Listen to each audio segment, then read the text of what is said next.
So hello everyone and welcome to our channel the study holics. आज का हमारा topic है सेल, जिसे हम कहते हैं the basic structural and functional unit of life. क्यों? क्योंकि हमारा पूरा शरीर सेल से बना होता है। सेल से टिश्यू बनते हैं, टिश्यू से ऑर्गन बनते हैं, ऑर्गन से ऑर्गन सिस्टम बनता है और ऑर्गन सिस्टम से बनती है पूरी बॉडी।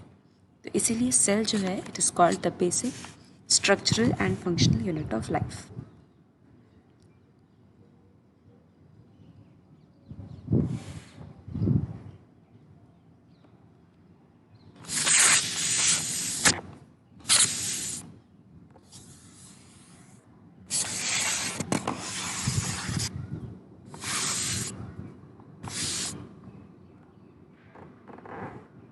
तो इंट्रोडक्शन में अगर हम बोलें तो हमें पता है कि जो यूनिसेलुलर ऑर्गेनिज्म होते हैं, मतलब एक सेल से बने हुए ऑर्गेनिज्म, जैसे कि आपका अमीबा हो गया या और भी तरह के प्रोटोजोन हो गए, वो सब जो हैं वो इंडिपेंडेंट एग्जिस्टेंस कर सकते हैं, मतलब अपने आप जी सकते हैं, अपने खुद की जो रोज़मर्रा के काम है वो कर सकते हैं।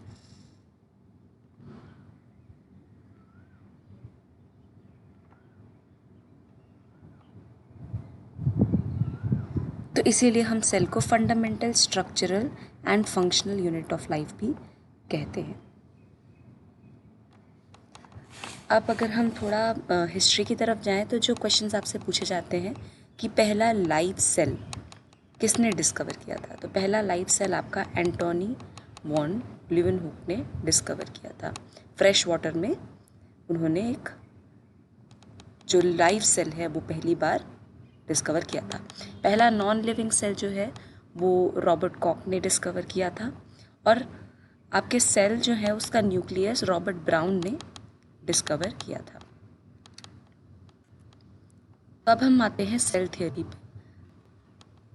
तो हमारी सेल थियोरी जो है वो श्लीडन और श्वान, इन दो साइंटिस्ट्स ने ढूंढी थी। श्लीडन जो थे वो जर्मन के थे और श्वान ब्रिटेन के थे। इन लोगों ने क्या किया, इन्होंने अलग अलग तरह के एक्सपेरिमेंट किए। जैसे कि श्लीडन ने जो है उन्होंने लार्ज नंबर ऑफ प्लांट्स जो है उन्हें ऑब्जर्व किया कि कितने अलग अलग तरह के सेल से वो बने होते हैं। वैसे ही श्वान ने क्या किया, उन्होंने अलग अलग एनिमल सेल्स के ऊपर स्टडी की और फिर उन्होंने ये प्लाज्मा मेम्ब्रेन जो है उसको भी ढूंढा आगे चल के। इन्होंने आगे कंक्लूड किया और ये बोला कि जितने भी हमारे शरीर के, चाहे वो प्लांट हो चाहे एनिमल हो, ये सब जो है वो सेल्स से बने हुए हैं और सेल्स के प्रोडक्ट्स से बने हुए हैं। उसके बाद ये आपकी फंडामेंटल थियोरी बन गई। श्लीडन और श्वान की दी हुई ये चीज़ आपकी फंडामेंटल थियोरी बन गई कि जो प्लांट और एनिमल हैं वो सेल्स और उनके प्रोडक्ट से बने हुए हैं। पर अभी तक हमें ये नहीं पता था कि आगे एक सेल तो हो गया, उसके बाद के सेल्स कैसे बनते हैं। तो रुडोल्फ वर्च्यू नाम के जो साइंटिस्ट है उन्होंने आगे बताया कि सेल्स जो हैं वो डिवाइड करते हैं और नए सेल्स जो होते हैं वो पुराने प्री एग्जिस्टिंग सेल्स से बनते हैं। ओमनी सेल्यूला ई सेल्यूला, ये चीज़ आपको याद रखनी है, एग्जाम में पूछ सकते हैं कि ओमनी सेल्यूला ई सेल्यूला का क्या मतलब है।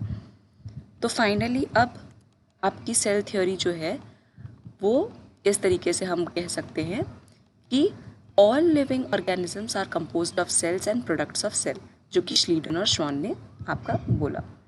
उसके बाद all cells arise from pre existing cells. तो ये अलग अलग तरह के सेल्स हैं। आरबीसीज आपके ऐसे दिखते हैं, डब्ल्यूबीसीज ऐसे दिखते हैं, ये ह्यूमन बॉडी में पाए जाते हैं। कॉलमनर एपिथेलियम हो गया। फिर ये नर्व सेल्स हैं जो लंबी सेल्स होती हैं, बॉडी की सबसे लंबी सेल हैं हमारी बॉडी की। ये ट्रैकिड्स और मीसोफिल सेल्स हैं जो प्लांट्स में मिलती हैं। ये आपके बहुत ही बेसिक ऑर्गेनिजम्स के सेल हैं। तो आप देख सकते हैं कि कैसे सेल्स के शेप और स्ट्रक्चर्स डिफरेंट होते हैं। ये बैक्टीरियल सेल है। बैक्टीरिया जो होते हैं वो 4 तरह के उनके शेप हो सकते हैं। कोकाई शेप यानी राउंड शेप्ड, विब्रियो शेप यानी कॉमा शेप, फिर स्पाइरलम शेप यानी कि स्पाइरल शेप, और अंत में आता है आपका बेसिल शेप यानी रॉड शेप। तो rod shape, round shape, comma shape और स्पाइरलम शेप। वायरस सबसे छोटे होते हैं और सबसे छोटे बैक्टीरिया हैं PPLO, प्लूरोनिमोनिया लाइक ऑर्गेनिज्म। ये सबसे छोटे बैक्टीरिया हमारे दुनिया में पाए जाते हैं। अब हम आते हैं प्रोकैरियोटिक और यूकैरियोटिक टाइप के सेल्स के ऊपर। तो प्रोकैरियोन, प्रो मतलब पुराना और कैरियन मतलब न्यूक्लियस। प्रोकैरियोन और यूकैरियोन मतलब नए न्यूक्लियस। तो अगर हम अपने सभी ऑर्गेनिज्म की क्लासिफिकेशंस को देखें तो सबसे पहले आता है मोनेरा, फिर आता है प्रोटिस्टा, फिर फंजाई, फिर प्लांटी और फिर एनिमिलिया। तो मोनेरन्स जो होते हैं उसमें आते हैं सारे बैक्टीरिया, और यही मोनेरास जो है उनके होते हैं प्रोकैरियोटिक टाइप के सेल्स। यूकैरियोट में बाकी सारे आते हैं, प्रोटिस्टा, फंजाई, प्लांटी, एनिमिलिया, ये सारे के सारे यूकैरियोटिक सेल्स होते हैं। अब आखिर ये होता क्या है? तो बाय डेफिनेशन अगर हम जाएं तो यूकैरियोटिक सेल्स जो होते हैं कोई भी सेल जिसके अंदर क्लियरली डिफाइंड न्यूक्लियर मेम्ब्रेन होती है, मतलब न्यूक्लियस जो है वो पूरे सेल के जो प्लाज्मा है उससे न्यूक्लियस के थ्रू अलग अलग हुआ होता है, और उसके ऑर्गेनेल्स भी वेल मेम्ब्रेन बाउंड होते हैं। अब ऑर्गेनेल्स क्या होते हैं? उसके अंदर बहुत सारे जो छोटे छोटे स्ट्रक्चर होते हैं जिनके स्पेशलाइज्ड फंक्शन होते हैं सेल्स के अंदर, उन्हें ऑर्गेनेल्स कहते हैं। ये होते हैं यूकैरियोटिक सेल्स। प्रोकैरियोटिक सेल में ये न्यूक्लियर मेम्ब्रेन नहीं होती है, तो न्यूक्लियस जो है वो पूरे प्लाज्मा मेम्ब्रेन के साथ मिक्सड अप होता है और उसके पास कोई वेल डिफाइंड आपके ऑर्गेनेल्स भी नहीं होते हैं। इस वजह से हम इनको प्रोकैरियोटिक कहते हैं। अब इसके एग्जाम्पल में जैसे कि मैंने कहा प्लांटी, एनिमेलिया मतलब एनिमल्स, फंगस, प्लांट्स और प्रोटिस्टा। प्रोटिस्टा में आपके यूग्लेनॉइड्स आएंगे या आपके प्रोटोजोआ आएंगे जैसे कि अमीबा। ये सारे के सारे जो होते हैं ये यूकैरियोटिक सेल्स होते हैं। प्रोकैरियोटिक सेल्स में आपके सिर्फ बैक्टीरिया आते हैं। बैक्टीरिया में आर्की बैक्टीरिया और यू बैक्टीरिया, दो तरह के बैक्टीरिया होते हैं, दोनों ही प्रोकैरियोटिक सेल वाले होते हैं। अब हम आते हैं न्यूक्लियस पे। जैसे कि मैंने बोला इसमें न्यूक्लियर मेम्ब्रेन होती है यूकैरियोट्स में, और प्रोकैरियोट्स में न्यूक्लियर मेम्ब्रेन नहीं होती है, इसलिए उनके न्यूक्लियस को न्यूक्लियोइड कहते हैं। इनके सेल के शेप और साइज़ बड़े होते हैं यूकैरियोटिक के, और इनके छोटे होते हैं। ऐसे ही डीएनए रेप्लिकेशन इसमें बहुत सारे एंजाइम्स और सीक्वेंसेस से रेगुलेटेड होता है यूकैरियोट्स में, पर इनका जो है वो जो रेप्लिकेशन होता है वो पूरा एक बार में हो जाता है। बाकी यूकैरियोटिक सेल्स में टाइम लगता है और एक सीक्वेंस वाइज प्रोसेस होता है। ऐसे ही अगर ऑर्गेनिज्म टाइप बोले तो ये मोस्टली मल्टी सेलुलर ऑर्गेनिजम्स में पाया जाता है, और ये यूनिसेलुलर बैक्टीरिया में ही पाया जाता है सिर्फ। इनका जो क्रोमोसोम होता है एक से ज़्यादा होता है, और इनके पास एक लंबा, प्रोकैरियोट्स के पास एक लंबा जो है वो डीएनए होता है जिसे हम प्लाज्मिड भी कह सकते हैं। राइबोसोम इनके लार्ज होते हैं 80S, इसके स्मॉल होते हैं 70S, इसके होते हैं 80S और इसके होते हैं 70S। इनका ग्रोथ कैसे होता है? धीमा होता है, और इनका बहुत रैपिड होता है क्योंकि छोटा सा सेल है, एक ही न्यूक्लियर में एक ही आपका डीएनए है, तो जल्दी जल्दी मल्टीप्लाई करते हैं। और आपके यूकैरियोट्स जो होते हैं उनका थोड़ा कॉम्प्लेक्स मैकेनिज्म है डिवीजन का, इस वजह से धीरे मल्टीप्लाई करते हैं सेल्स। इसके ऑर्गेनेल्स प्रेजेंट होते हैं, वेल मेम्ब्रेन बाउंड होते हैं, इसके नॉन मेम्ब्रेनस बाउंड होते हैं और एब्सेंट होते, और कभी कभी एब्सेंट भी होते हैं। इनके पास हेरिडिटी इंफॉर्मेशन स्टोर करने की कैपेबिलिटी होती है। और प्रोकैरियोट जो होते हैं इनके पास भी होती है।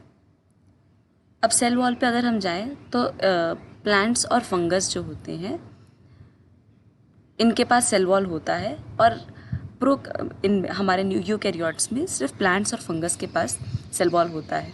फंगस के सेल वॉल का नाम है काइटिन, काइटिन से बना होता है। प्लांट का सेल वॉल सेल्यूलोज से बना होता है। इनका प्रोकैरियोट्स का जो सेल वॉल है ये कॉम्प्लेक्स शुगर से बना होता है, ग्लाइकोकैलिक्स से बना होता है। प्लाज्मा मेम्ब्रेन इनका प्रेजेंट होता है, इनमें भी प्रेजेंट होता है, और साइटोप्लाज्म भी दोनों में प्रेजेंट होता है। ये आप देख सकते हैं यूकैरियोटिक सेल्स और प्रोकैरियोटिक सेल्स। यूकैरियोटिक सेल्स जो होती हैं इसमें वेल डिफाइंड मेम्ब्रेन्स हैं, मेम्ब्रेन बाउंड ऑर्गेनेल्स हैं।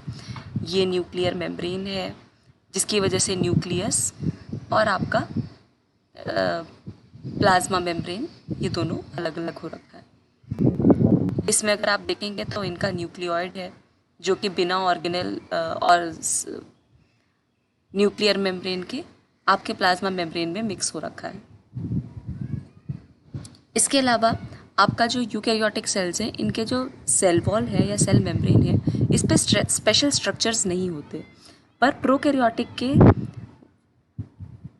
प्लाज्मा मेम्ब्रेन पे स्पेशल स्ट्रक्चर्स होते हैं जैसे कि फ्लैजेला। अब हम सेल एनवेलप की ही बात करेंगे। इस सेल एनवेलप की हम प्रोकैरियोटिक सेल्स में ही जिक्र देखेंगे। तो सेल एनवेलप जो होता है ये टाइटली बाउंड 3 मेम्ब्रेन का बना होता है इन प्रोकैरियोट्स।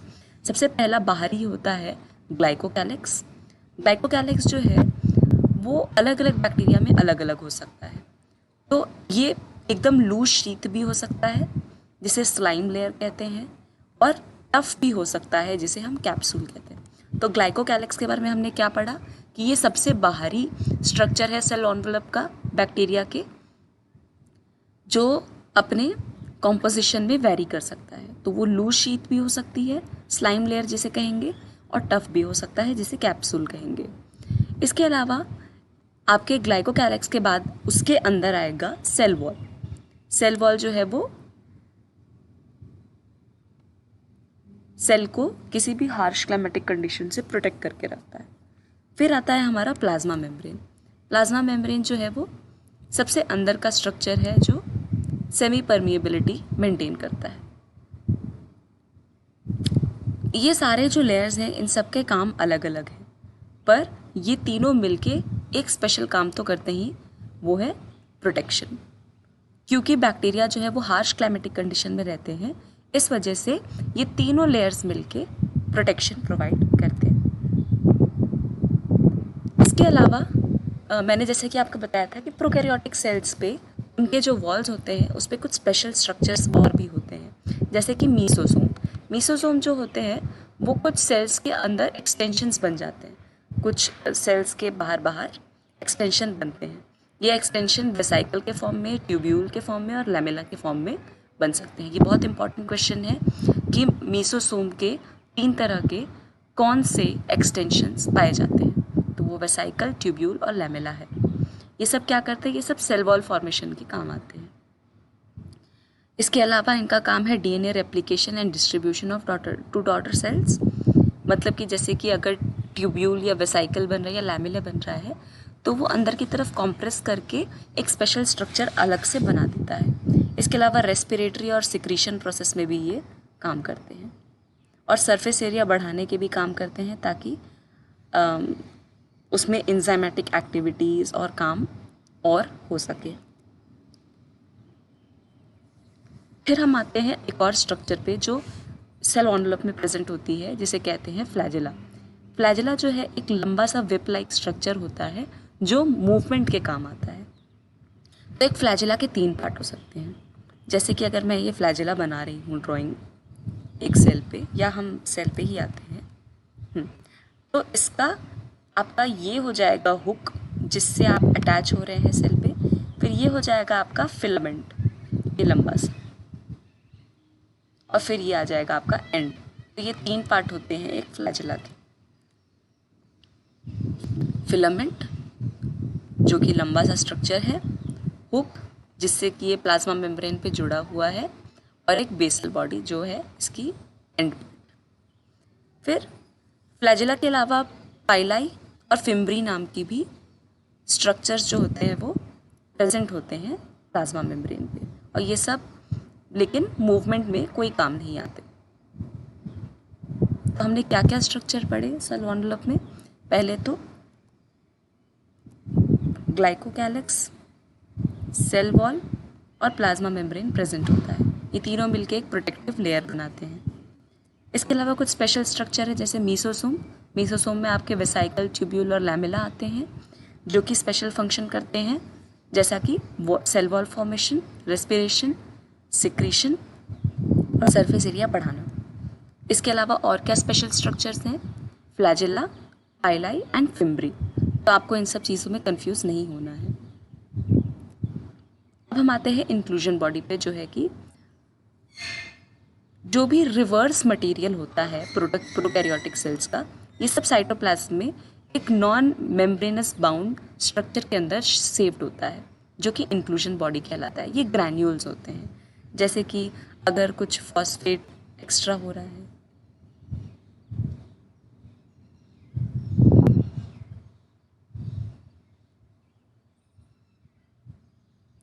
या ग्लाइकोजन एक्स्ट्रा है सेल के अंदर, तो ये सब इंक्लूजन बॉडीज़ के फॉर्म में स्टोर होगा।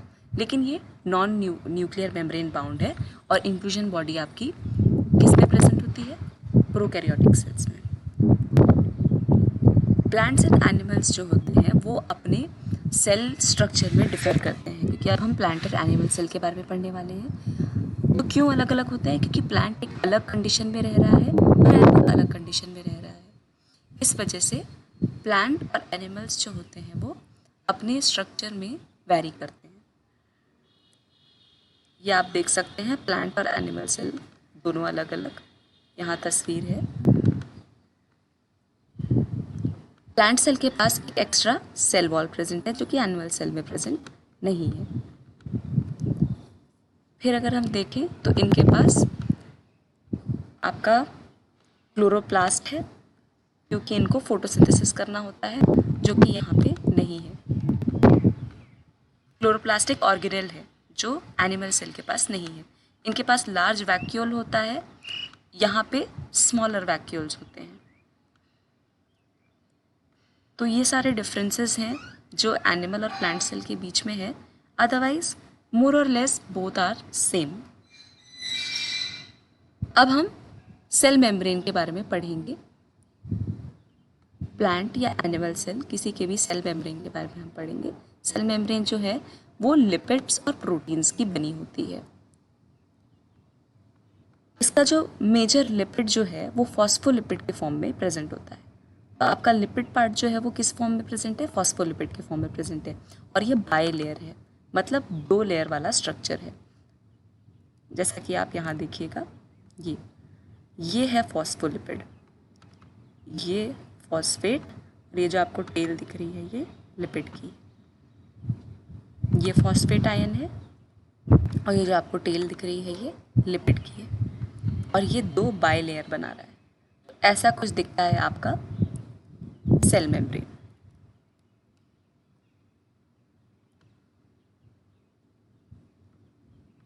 ठीक है, तो बाहर का जो सरफेस है वो हाइड्रोफोबिक पार्ट होता है और अंदर वाला जो होता है वो हाइड्रोफिलिक होता है। क्यों? क्योंकि बाहर फॉस्फेट है। फॉस्फेट जो है वो चार्ज है, आयन है, तो वो इस वजह से हाइड्रोफिलिक हो जाता है। इससे क्या इंश्योर होता है कि जो नॉन पोलर टेल है, नॉन पोलर यानी कि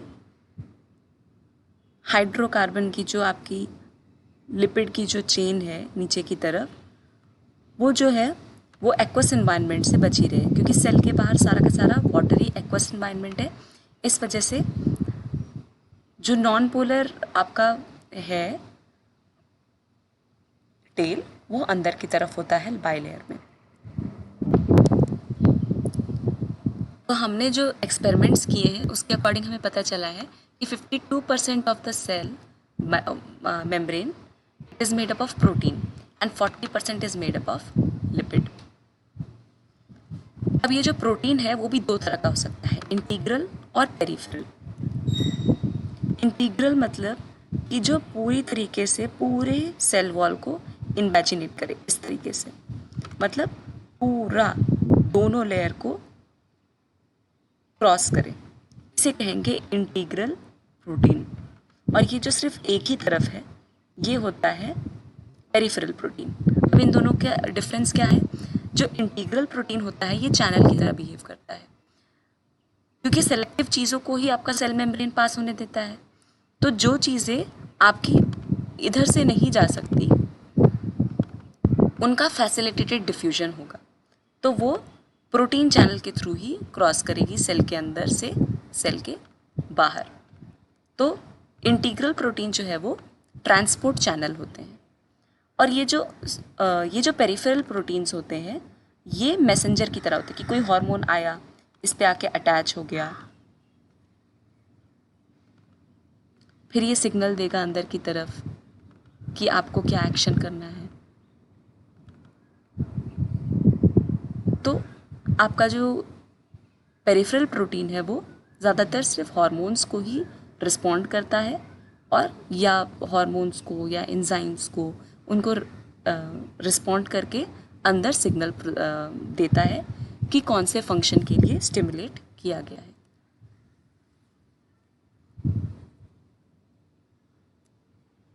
ठीक है, तो ये जो आपने अभी मॉडल देखा था इसको हम फ्लूइड मोज़ाइक मॉडल कहते हैं। फ्लूइड मोज़ाइक मॉडल जो है वो सिंगर और निकोलसन नाम के दो साइंटिस्ट ने मिलके बनाया है। इनके अकॉर्डिंग द क्वासी स्टैटिक और quasi fluid nature of lipid enable lateral movement of the protein within the overall bilayer. This ability to move within the membrane is measured by its fluidity. मतलब कि ये जो phospholipid के दोनों layer हैं इनका बहुत ही हल्का हल्का मूवमेंट हो सकता है, क्योंकि ये थोड़े फ्लूइड नेचर के हैं, जिसकी वजह से ये जो प्रोटीन है वो इसके अंदर स्टेबल है और यहाँ पे रह पा रहा है।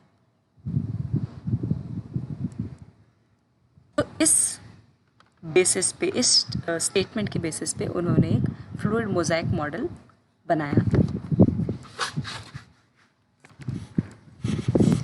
अब फ्लूइड मोज़ाइक मॉडल का इम्पोर्टेंस क्या है? इससे हमें ये पता चलता है कि सेल ग्रोथ कैसे होती है, क्योंकि फ्लूइड नेचर का है तो वो बड़ा हो सकता है आपका सेल।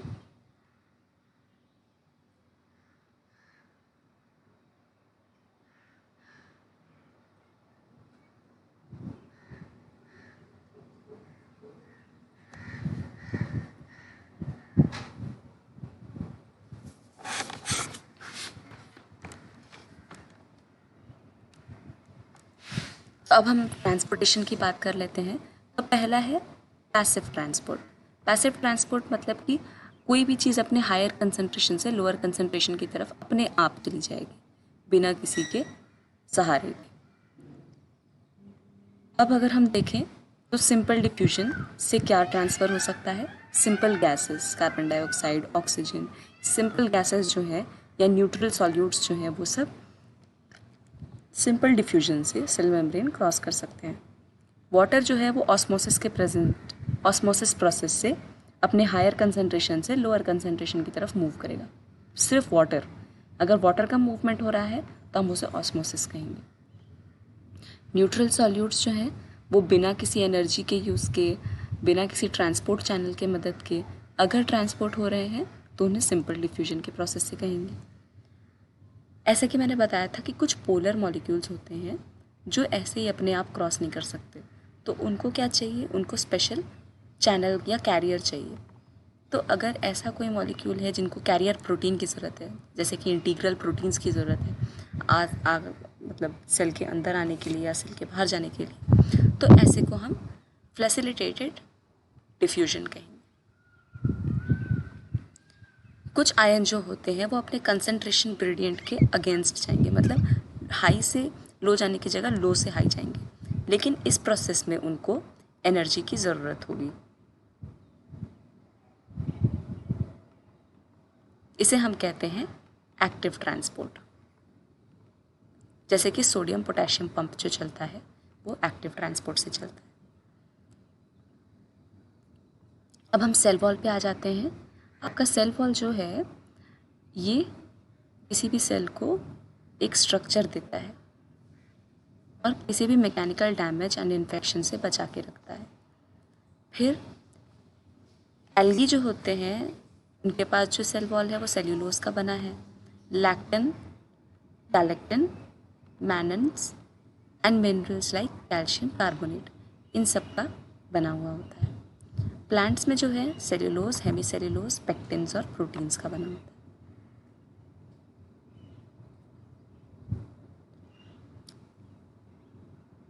अब हमारे पास प्राइमरी टाइप का और सेकेंडरी टाइप का सेल वॉल होता है।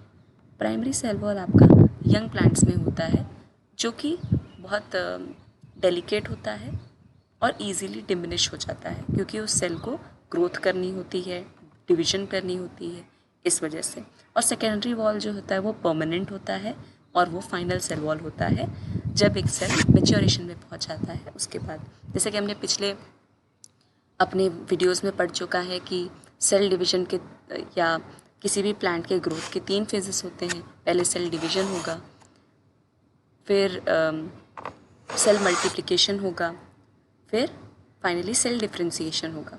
जब सेल डिफ्रेंसिएशन का फेज़ आता है तब उसके पास सेकेंडरी टाइप का सेल वॉल प्रेजेंट होता है।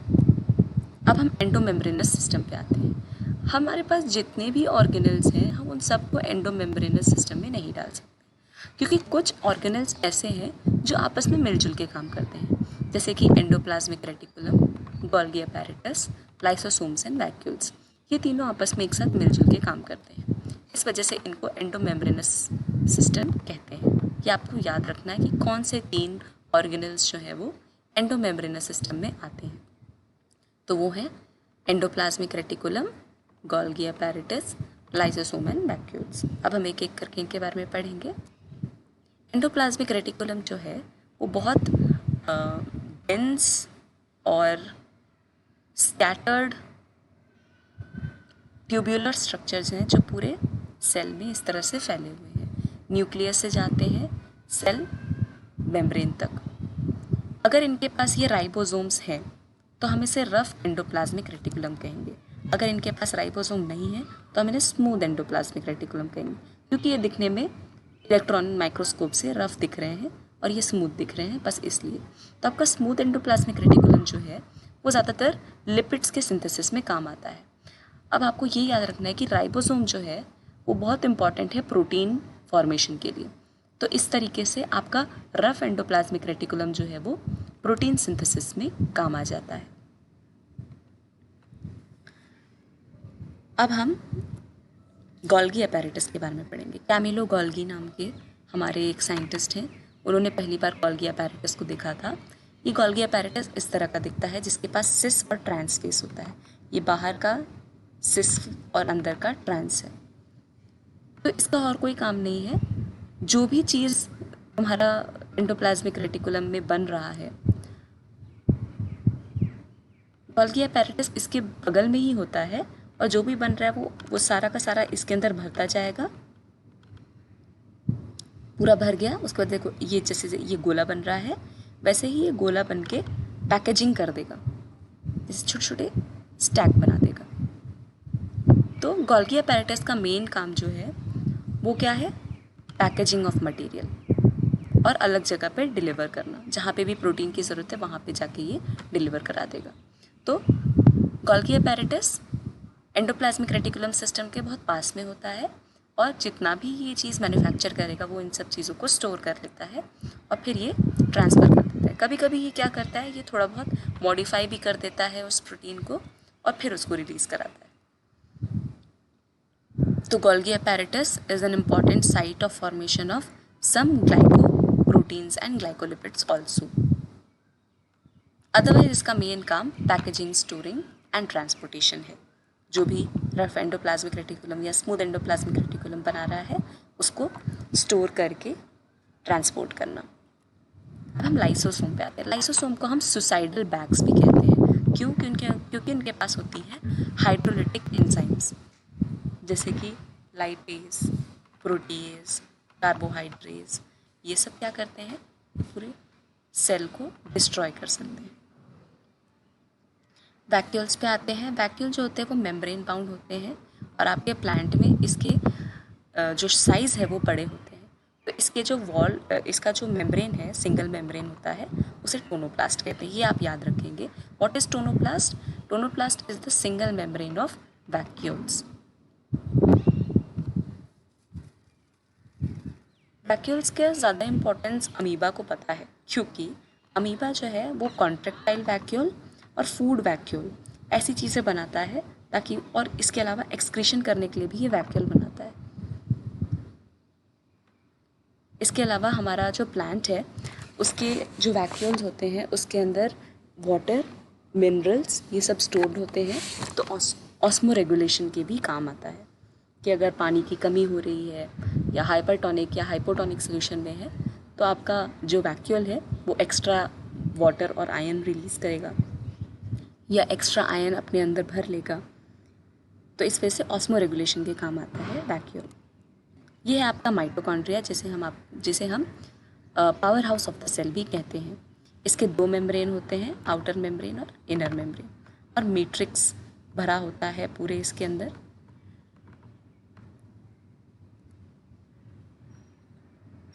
सबसे इम्पॉर्टेंट बात, मैट्रिक्स के अंदर single cellular DNA molecule present होता है। ये आपको याद रखना है कि सिंगल सेलुलर डीएनए मॉलिक्यूल इसके पास प्रेजेंट है। थोड़ा बहुत आरएनए मॉलिक्यूल भी प्रेजेंट है, और 70S राइबोसोम प्रेजेंट है। और इसका सबसे इम्पॉर्टेंट काम है एटीपी का सिंथेसिस। और ये सब चीज़ें हमें क्यों चाहिए? प्रोटीन के सिंथेसिस के लिए। अदरवाइज इसे powerhouse of the cell इसलिए कहते हैं क्योंकि ये एटीपी मॉलिक्यूल जो एनर्जी करेंसी कहलाता है उसे बनाता है। तो हमें इसमें क्या क्या याद रखना है माइटोकॉन्ड्रिया में, कि ये powerhouse of the cell कहलाता है। क्यों कहलाता है? क्योंकि एटीपी मॉलिक्यूल्स बनाता है, और इसके अलावा इसके पास सिंगल सर्कुलर डीएनए मॉलिक्यूल होता है, राइबोसोम होता है, और फ्यू आरएनए मॉलिक्यूल्स भी होते हैं। कहाँ पे? इसके मैट्रिक्स में। अब हम प्लास्टिड्स पे आते हैं। ये जो स्पेशल ऑर्गेनेल है ये प्लांट्स में ही प्रेजेंट होता है। इसके पास भी ऐसे ही स्ट्रक्चर है, outer membranous structure, inter membranous structure, granum, thylakoid. Thylakoid जो है वो इस तरीके के ये स्टैक्स हैं। इस थैलाकॉइड के अंदर आपका फोटोसिंथेसिस की प्रोसेस होती है। फिर स्ट्रोमा जो है वो इसके अंदर, जितना भी ये पूरा एरिया है स्ट्रोमा है, जिसके अंदर कुछ एंजाइम्स प्रेजेंट होते हैं जो आपके फोटोसिंथेसिस के प्रोसेस में काम आते हैं। तो आपका जो प्लास्टिड होता है वो 3 तरह का हो सकता है, क्लोरोप्लास्ट, क्रोमोप्लास्ट एंड ल्यूकोप्लास्ट। तो क्लोरोप्लास्ट तो सिंपली हमें समझ में आ रहा है, इसमें क्लोरोफिल है। इस वजह से क्लोरोफिल है, कैरोटीन पिगमेंट्स हैं, जिसकी वजह से ये हीट ट्रैप करेगा और फोटोसिंथेसिस की प्रोसेस करेगा। क्रोमोप्लास्ट जो है वो फैट सॉल्युबल कैरोटीन पिगमेंट्स जैसे कि कैरोटीन, ज़ैंथोफिल, इन सब से बना होता है। और इसका क्या काम है? ये प्लांट को अलग अलग तरह का कलर देता है। वेरीगेटेड लीव्स जो होती हैं वो क्रोमोप्लास्ट की वजह से होती हैं। तो हमें इसमें क्या क्या याद रखना है? क्लोरोप्लास्ट में है क्लोरोफिल या कैरोटीन, जिसकी वजह से होती है फोटोसिंथेसिस की प्रोसेस। क्रोमोप्लास्ट जो है उसके अंदर कैरोटिनॉइड, कैरोटीन और ज़ैंथोफिल्स होते हैं, जिसकी वजह से कलर आता है। और उसके बाद हमें क्या याद रखना है? ल्यूकोप्लास्ट। ल्यूकोप्लास्ट में क्या याद रखना है कि ये जो है ये कलरलेस होता है, पर इसका काम क्या है? ये कुछ न्यूट्रिएंट्स को स्टोर करता है जो कि बहुत ज़रूरी है। जैसे कि अमाइलोप्लास्ट। ल्यूकोप्लास्ट कितने तरह के हो सकते हैं? अमाइलोप्लास्ट हो सकता है, इलायोप्लास्ट हो सकता है, और एल्यूरोप्लास्ट हो सकता है। तो अमाइलोप्लास्ट क्या स्टोर कर रहा है? स्टार्च या कार्बोहाइड्रेट। इलायोप्लास्ट क्या स्टोर कर रहा है? Oils and fats. और एल्यूरोप्लास्ट प्रोटीन। ये बहुत इंपॉर्टेंट क्वेश्चन है, आप याद रखेंगे कि ये तीनों ल्यूकोप्लास्ट के टाइप हैं। अब हम आते हैं राइबोसोम्स पे। राइबोसोम जो है वो आपके प्रोकैरियोटिक सेल्स में अलग पाए जाते हैं और यूकैरियोटिक सेल्स में अलग पाए जाते हैं। तो प्रोकैरियोटिक सेल्स में आपके स्मॉलर राइबोसोम्स पाए जाते हैं जो कि 70S हैं, और यूकैरियोटिक में 80S पाए जाते हैं। तो 80S और 70S का मतलब होता है, इसके दो होते हैं पार्ट्स, 50S और 20S। और इसके होते हैं 60S और 40S, 2 पार्ट होते हैं, जो कि जैसे ये नीचे वाला एक छोटा पार्ट है, उसके ऊपर एक बड़ा पार्ट होता है। ये दोनों मिलके एक राइबोसोम बनाता है। तो 70S टाइप का आपका प्रेजेंट होता है प्रोकैरियोट्स में और 80S आपका होता है यूकैरियोट्स में। तो S क्या होता है? स्वेटबर्ग्स यूनिट होता है। तो राइबोसोम्स के बारे में आपको यही याद रखना है कि ये प्रोटीन सिंथेसिस में हेल्प करता है। इसके 2 सब यूनिट होते हैं, एक स्मॉल सब यूनिट, एक लार्ज सब यूनिट। और इसमें जो S है उसका मतलब होता है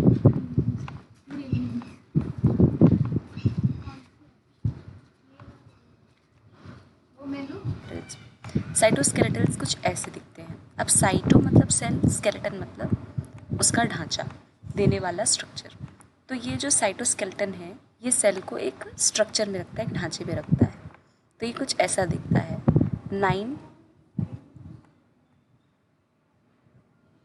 + 1 पेयर, 9 पेयर + 1 पेयर, इस तरीके से ये ड्यूप्लेट्स जो हैं ये अरेंज्ड होते हैं। इनका ही इलेबोरेट स्ट्रक्चर जो है वो microtubules, microfilaments and intermediate filaments are present in the cytoplasm and is collectively referred to as cytoskeleton. अब इनका काम क्या होता है? जैसा कि मैंने बोला स्केलेटन है तो मैकेनिकल सपोर्ट देना, मोबिलिटी प्रोवाइड करना और शेप को मेंटेन करना। तो स्केलेटल, अगर आपको कोई पूछे साइटोस्केलेटल स्ट्रक्चर्स कौन कौन से होते हैं आपके सेल के अंदर, तो वो होते हैं माइक्रोट्यूब्यूल्स, माइक्रोफिलामेंट और इंटरमीडिएट फिलामेंट्स। और इन सब का काम क्या है? Mechanical support, motility and maintenance of the shape. अब हम आते हैं माइक्रो बॉडीज़ पे, जिसका बहुत ज़्यादा इंपॉर्टेंस नहीं है, पर क्योंकि बहुत छोटी छोटी बारीकी से एग्ज़ाम में पूछ लेते हैं, इस वजह से हम इसके बारे में डिस्कस करेंगे। ये जो होते हैं ये माइन्यूट वेसिकल्स के फॉर्म में प्रेजेंट होते हैं और इनका काम कुछ नहीं है, ये कुछ एंजाइम्स होते हैं इनके अंदर और ये प्लांट और एनिमल दोनों में प्रेजेंट होते हैं और इमरजेंसी सिचुएशंस में ही काम आते हैं। न्यूक्लियस के बारे में यही है कि आपका न्यूक्लियस जो है वो एक न्यूक्लियर मेम्ब्रेन से सराउंडेड होता है। रॉबर्ट ब्राउन ने पहली बार इसको देखा था। न्यूक्लियर मेम्ब्रेन जो है उसे प्लाज्मा मेम्ब्रेन से अलग करता है। फिर इसके अंदर जो है न्यूक्लियोप्लाज्म पूरा प्रेजेंट होता है और हमारे न्यूक्लियस के अंदर आपके क्रोमोसोम होते हैं जो कि हेरिडिटी मटेरियल कैरी करते हैं। फिर ये न्यूक्लियोइड होता है जो सेल के पूरे मैकेनिज्म ऑफ एक्शन को रेगुलेट करता है। तो दिस इज़ न्यूक्लियस। इसी के साथ हमारे सेल के सारे पार्ट्स हमने पढ़ लिए हैं। Thank you for watching this video. Do like, share and subscribe to our channel to keep motivating us. Thank you.